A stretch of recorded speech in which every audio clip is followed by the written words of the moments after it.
Well, we had seen all the benefit of community gardens for both kids, for educational programming, as well as for the community and bringing different groups of people together. We first built a community garden with about 100 garden beds, and that was a great start. The thing that was lacking was, what happens in the winter. So that inspired us to want to build a grow dome so that we could grow food and bring people together and do educational programming throughout the winter months. So our school year is from September to the beginning of June, and that's not in a normal growing season. So it gives us the opportunity to grow while most people are shutting down their gardens. We actually get to grow and have things that we wouldn't be able to grow outside in Colorado.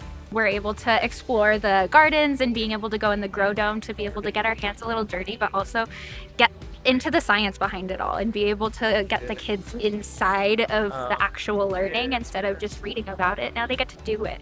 And I'm really glad that we get to use this opportunity.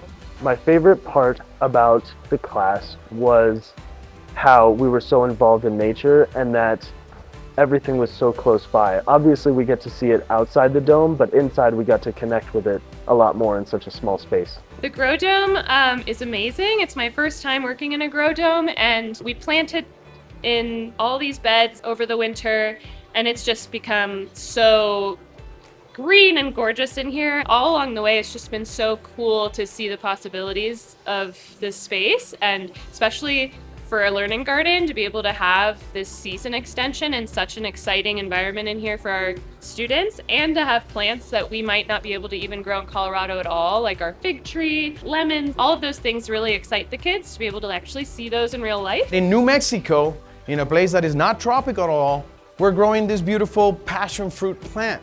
And soon my students are gonna be able to see that beautiful passion fruit flower and try the fruits. But this is something that will never grow here in New Mexico. All of the lettuce, all of the blackberries, tomatoes, cucumbers, and everything that we grow, it's free to take home for the students. So that's one of the biggest and the most incredible things that I love to do here, is feeding the community and giving all this food for free.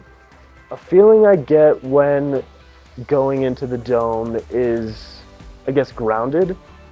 Seeing all the things growing around me while I am also growing as a human makes me feel a lot more connected to everything in the room. It's a good feeling. We're really enhancing what they're learning in school, and there's nothing else like it. It makes me so happy to see them get excited in a way they otherwise might not about science and about food and about plants. The kinds of projects and activities that I'm seeing students do with the dome are the best educational, experiences that I've seen in 25 years of teaching.